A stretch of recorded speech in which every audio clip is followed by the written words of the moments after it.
Good evening, Dr. Peter Bentavegna. I live in Osterville, Sepuit. Raised my family here. Many of you here are my patients. I second the good Dr. Conway's comments. Things that are in the literature: genetic effects, cancer, cellular and molecular changes, behavioral changes, nervous system and brain issues, blood-brain barrier permeability, calcium efflux, cardiovascular issues, sleeping disorders, hormonal disturbances, immune system changes, metabolic effects, brittle diabetes, autoimmunity, fertility impairment, interpersonal effects, and impaired learning.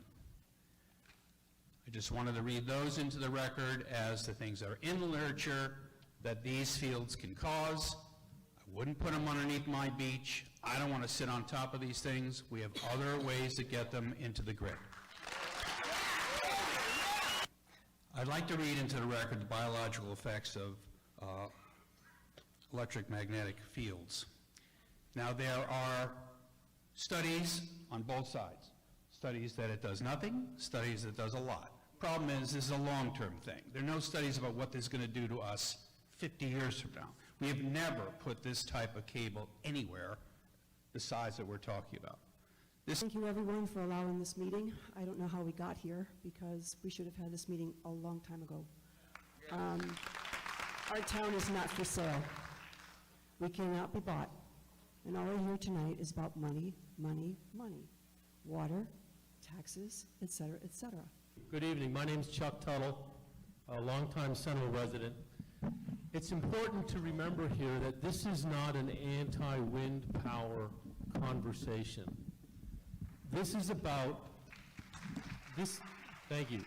This is about landing 2 billion with a B watts of energy under the town of Barnstable's recreational and residential areas.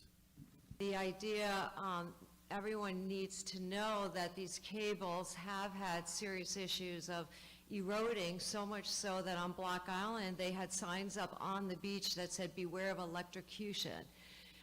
The Danish partner Ørsted got out due to undersea issues. You know, you're talking about taming Mother Nature for this, and we all know here on the coast that cannot be done. But I also want to speak for these small businesses, which I have no investment in. That is what makes these beautiful towns of Osterville, Centerville, Marston's Mills, Cotuit unique. Chamber of Commerce, that is what is on all of your marketing material. The beautiful villages, the unique stores, not the chain stores, not the Floor and Decor.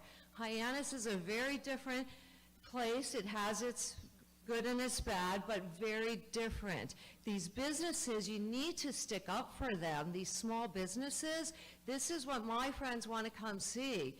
And these transmission lines, also, there's so many local, state, and federal laws that are being violated. I mean, we have a historic tree preservation. I want to speak for the trees, Dr. Seuss, but I mean, Craigville, I mean, I'm on these local streets all the time. Centerville, that is one of the most beautiful streets in the world, the little white lights on, and these 200-year-old trees.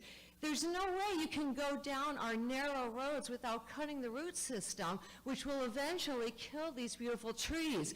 And yes, you are mitigating, favorite word, these issues. You cannot, yes, they even said to us one of the meetings, Big Wind said, "Oh, we'll grow more, we'll plant trees." And we said, you cannot, that is such a non-New England thing to say. That's a Denmark, Spanish, and Chinese thing to say. That is not a New England thing to say. You beautiful 200-year-old trees. My son, you know, happened to be here driving around the other day, has not been here in a long time for various reasons, and said, "Oh, the trees are beautiful." That was his comment as a young man. So, you know, this is up to all of you. You have children, grandchildren. The trees, plus, if you want to get into the CO2 debate, they are the ones providing that CO2. I don't know how you can put these transmission lines. I do not want to sit on EMF producing lines on the beach. I do not want to swim over them. I mean, are you kidding me? And, you know, I have something to say about sea life, but this is, you know, it just blows my mind. The Historic Preservation Society said this area was way too fragile an ecosystem years ago to even consider this. But now that things are much more fragile ecosystems, as we all know, none of you can argue with that, it's being pushed through. So ma'am, you're at your 4 minutes, so try and wrap it up. I'm so sorry. I'm so sorry. That's okay. I want to make a point that I hope so many people are leaving, and I need to make this point before too much longer. The town does have power. It's been one of our major arguments.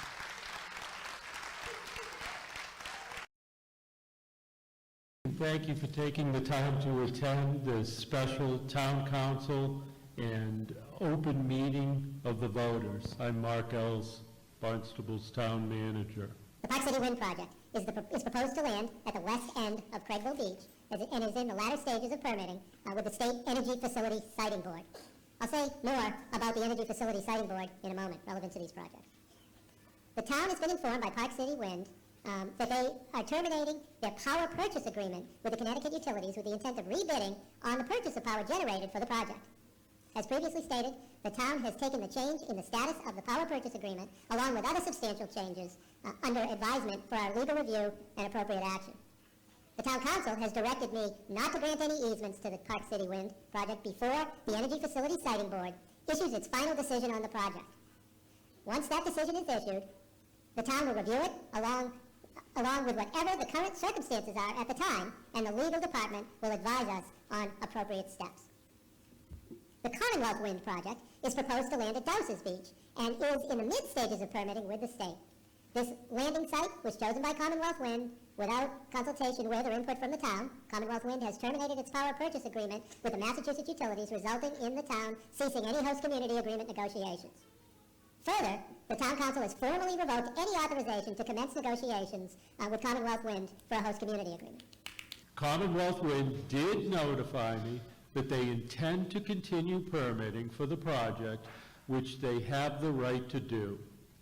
The town submitted extensive comments on the proponent's draft environmental impact report, which was submitted to the state pursuant to the Mass Environmental Policy Act. Our comments clearly stated that the town does not support the Commonwealth Wind project at this time. The Secretary of Energy and Environmental Affairs issued a certificate on October 10th, 2023, which has been taken under review by our town staff relevant to the draft environmental impact report. The proponent is expected to address the issues identified in the Secretary's certificate in a final environmental impact report that the proponent will file with the state.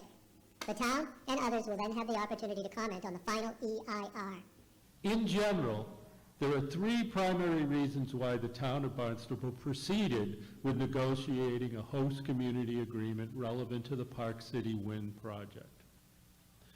The proponent secured a lease from the federal government to erect wind turbines off the southeast side of Martha's Vineyard. The proponent had in place a valid power purchase agreement for the project at the time. And the proponent had proceeded with project permitting. While these were reasons for the town proceeding with the negotiating a host community agreement, it's important to recognize that the town has no jurisdiction or role in the federal offshore leasing, the power purchase agreement, or the state's procurement process relevant to that power purchase, and authorization for the project itself is ultimately controlled by the state and not the town. The town also has no jurisdiction or control over the project's financing. A host community agreement allows the community to secure conditions, both monetary and non-monetary, above and beyond what would be typically required by a regulating agency. Host community agreements are not required and do not permit a project. It's important to understand that a proponent can proceed without the town's support and without a host community agreement in place.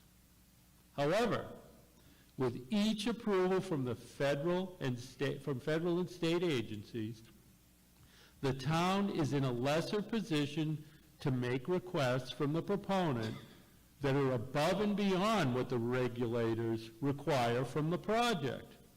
Our host community agreement with Park City Wind included, but wasn't limited to, preventing voluntary connection to the cable by another electric generator that's coming in through Nantucket Sound, mandatory industry-leading containment systems at substations, public safety and environmental protection prioritization, construction to be performed outside of summer season, all parking areas and roadways to be restored to new condition, any disturbance of utilities or drainage disturbed would be replaced, a fee paid as a host community, construction of sewer would be coordinated with the cable installation in public roadways. Now, these are things that the regulators would not require. It's also important to understand the limits of the town's authority and the regulatory framework in which these projects are being reviewed. These projects are reviewed by what is essentially the most powerful land use permitting agency in the Commonwealth, the Energy Facilities Siting Board. This board is appointed by the sitting governor and is charged with review and approval of energy projects if they will contribute to regional electrical needs with minimum impact on the environment and at the lowest possible cost. To achieve this outcome, the Energy Facilities Siting Board has the power to override and issue every state, regional, and local approval, consent, permit, certificate, or condition for the construction of a project.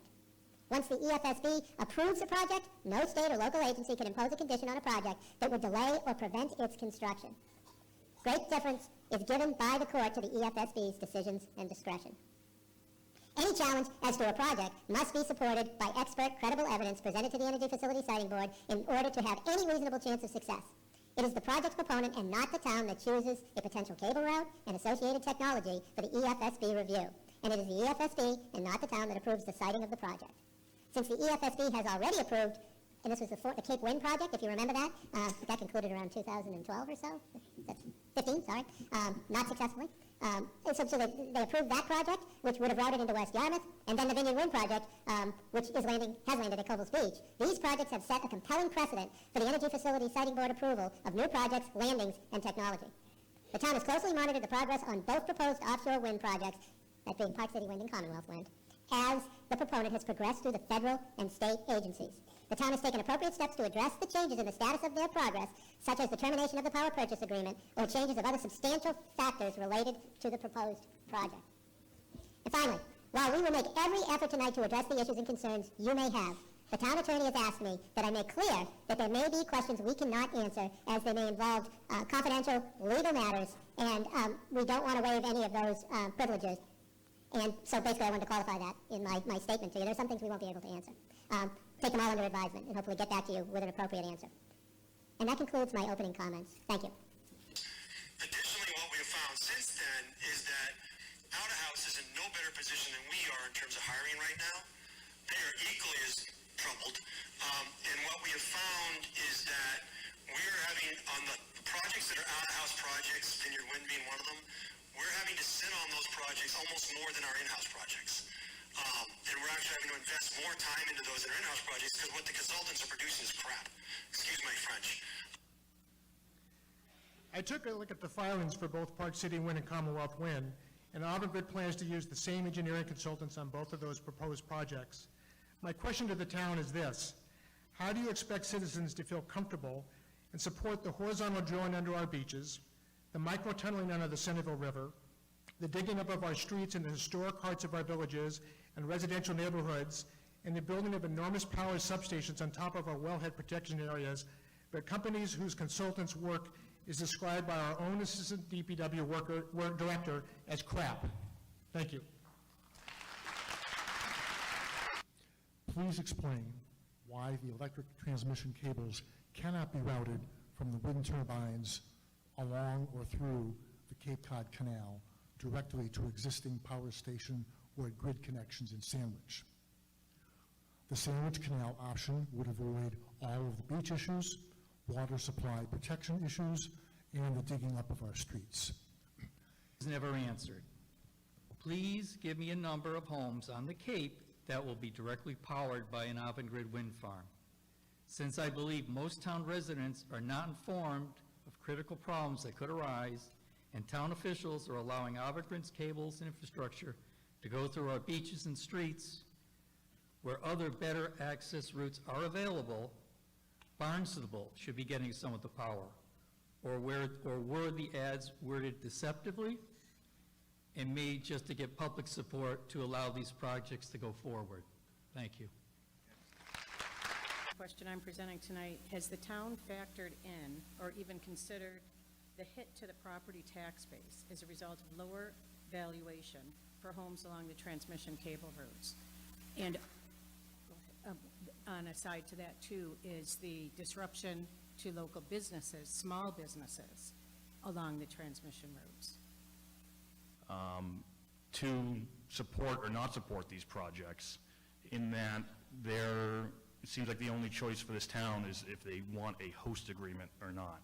It seems to be there's no discretionary power in this town to not have these wind projects. So the only choice is if there is a host community agreement or not. Good evening. My name is Chuck Tuttle, a longtime Central resident.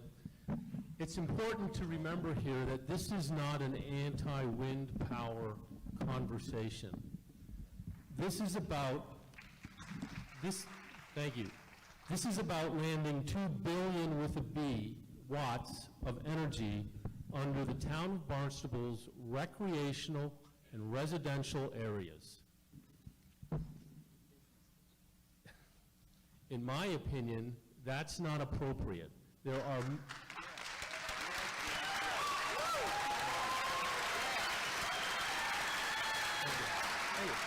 Thank you very much. Thank you very much. I told you it was going to be a great show tonight. It's important, now we're talking about estuaries and so forth, that people understand the ramifications here. Pilgrim Nuclear Power Plant generated at its maximum capacity 690 million watts, 690 megawatts max. Right now, under Covell's Beach, we have cables carrying, or they're not yet energized, that are proposed to carry 800 million watts of power under Covell's Beach. That's more than Pilgrim ever produced under Covell's right now. And Mr. Green Dunes, those lines have not yet been energized. Yes, the pavement's been put back, and you can't see the box underground.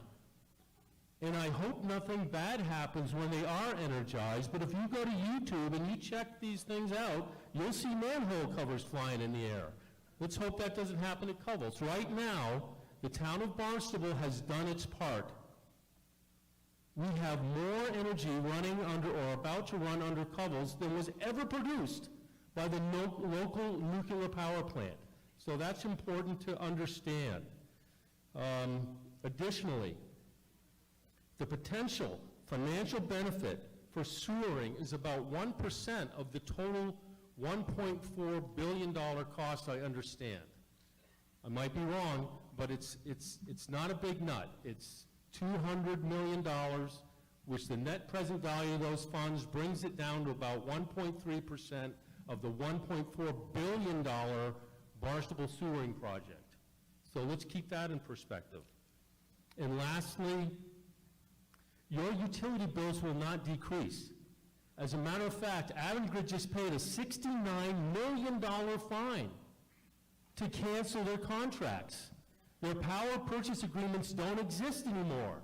They paid the money to get out of the contracts because their cost to produce the energy went from something like 7.5 cents per kilowatt hour to like 24 cents a kilowatt hour. It's too expensive. Your utility bills will increase, not decrease. And lastly, so I can stay under 4 minutes, Avangrid has in writing, in their own documents, said that these projects will not affect global warming.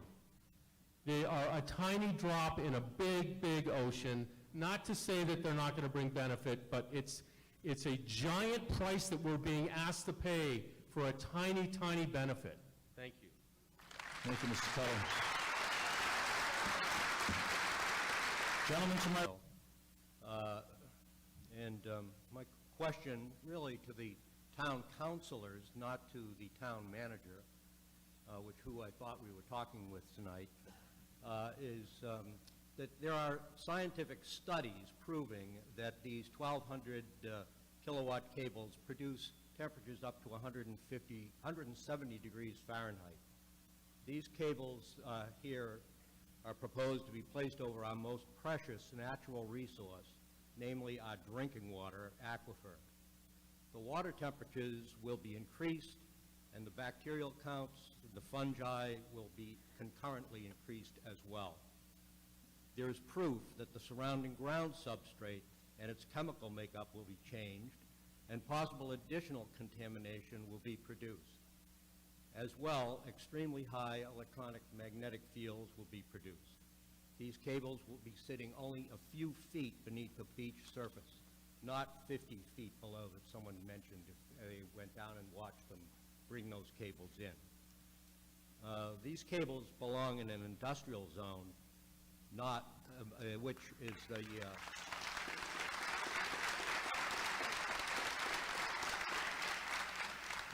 they do not belong in the most convenient landing spot for a Spanish company. Our beaches are the crown jewel of Massachusetts and the Cape Cod economic attraction. I would ask each counselor to show and raise their hand as to who would like to be responsible for these upcoming catastrophes. Thank you, sir. You're up, gentlemen. Good evening, Dr. Peter Bentavegna. I live in Osterville, Sepuit. Raised my family here. Many of you here are my patients. I second the good Dr. Conway's comments. Again, refocusing a little bit, we were talking about environmental factors here, but also you can't talk about environmental factors without where is it coming through. And I do second the investigation of getting those cables coming up through the canal directly to that. I think that's reasonable. But thank you to Mr. Moderator and to Mr. Ells, Town Council, and to Petition Chuck Tuttle. I'd like to read into the record the biological effects of electromagnetic fields. Now, there are studies on both sides. Studies that it does nothing, studies that it does a lot. Problem is, this is a long-term thing. There are no studies about what this is going to do to us 50 years from now. We have never put this type of cable anywhere the size that we're talking about. This is one of their first times this group, Avangard, has done something of this magnitude, and I congratulate them for doing it. However, I'm going to read into the biological effects of EMF, as per the literature, has been studied over the years. Most of these are still standing. Some have been debunked, because remember we talked about the wires that are in our backyard, and we were always worried about those, and a lot of that's been debunked. But in any event, things that are in the literature: genetic effects, cancer, cellular and molecular changes, behavioral changes, nervous system and brain issues, blood-brain barrier permeability, calcium efflux, cardiovascular issues, sleeping disorders, hormonal disturbances, immune system changes, metabolic effects, brittle diabetes, autoimmunity, fertility impairment, interpersonal effects, and impaired learning. I just wanted to read those into the record as the things that are in the literature that these fields can cause. I wouldn't put them underneath my beach. I don't want to sit on top of these things. We have other ways to get them into the grid.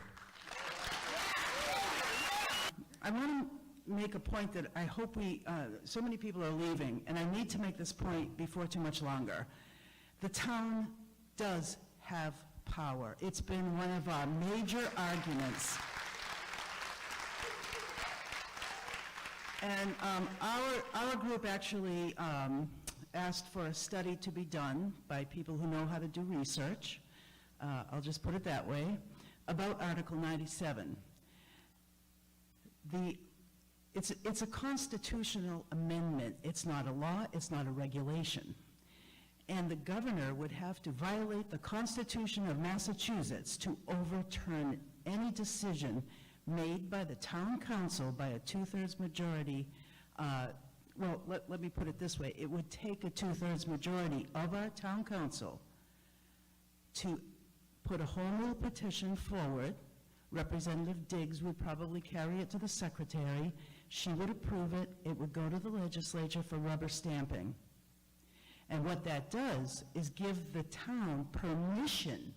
It doesn't compel the town. It gives the town permission to grant easements under about a change of use for constitutionally protected public lands. I have learned about this amendment inside and out. That's all it does. Right now, we heard at the last town council, Mr. Els and President Levesque say we're not going to do any easements, we're not to grant any easements under Article 97 until the picture clears. As far as Dowses Beach goes, that project is in a very different position. There's no permit, well, they've begun permitting, but nothing's been granted. And I want to make sure that every person in Barnstable that cares about this knows that the town council does have the power to say no. And I just, thank you. Good evening. Thank you, everyone, for allowing this meeting. I don't know how we got here, because we should have had this meeting a long time ago. Our town is not for sale. We cannot be bought. And all I hear tonight is about money, money, money. Water, taxes, et cetera, et cetera. What about health? What about our future of our kids and our grandkids? I want you to know that I'm a fish biologist by profession. I have a master's degree. No one has mentioned whales, baby whales that come up from the south with their mothers, and that they're actually nursing in these grounds. Nobody has mentioned the fishermen. I've worked with the Army Corps of Engineers for 6 years. I did a project that was dredging out a major port, and we did impact studies. What does that sound like? Have we done an impact study? No. We did impact studies for 6 years, and we found that any siltation from pounding and dredging and putting, pipes and whatever else in the substrate will cause siltation. I did a project of fish viability, and it killed all of the eggs of the fish and most of the larvae. So where does it leave our future fishing? I don't know. Another thing. And ma'am, town clerk didn't get your name at the beginning. Oh, I'm sorry, Shelley Sterling. Thank you. From Centerville. Centerville. Sorry. I've gone to all of the meetings that were online on Zoom with the Vanguard. Not one of them could answer a question. This is a new company. They've never done this before. They didn't have any idea of what could go wrong, and they had no, mitigations in place. And I'm happy that at least the council put them, and is really making them jump through hoops, and I'm glad. But wind power is not a viable future. It will never ever take over oil or natural gas, ever. Ever. It's not viable because they are running out of money. They are running out of materials which come from China. They are deforesting the rainforests of Brazil, trying to get the balsa for the windmills that go around. They have to be lightweight, and that's where they come from. So no more forests, which does a lot to our ecosystem. I don't believe in global warming, and I will tell you why. As a master's degree scientist, we studied, the tectonic plates and the evolution of the world and of the earth and all of this. This is what the earth does. It goes through transitions and transitions of, fires, major fires, earthquakes, volcanoes. That's what the earth does. It's been around for millions of years. It has always done that. It will always do that. So my grandson, thank you. My grandson asked me one day, if we stop using our gas stoves, if we stop driving cars, would it help climate change? And I said, absolutely not. And neither will wind farms, because they are not viable. I'm sorry, you can laugh at me if you want to, but go right ahead. We will wait to see the truth. And I certainly hope that you can pull the plug on this, because they are all smoke and mirrors. They can't answer questions. They don't have any mitigation for anything, and they shouldn't be allowed to do this project. There's just too much at stake in this town. Thank you. We're not getting the power from this windmill, from these windmills. This is going into Connecticut, it's going into New Bedford and Rhode Island. We are not getting a speck of this power. Thank you. Thank you.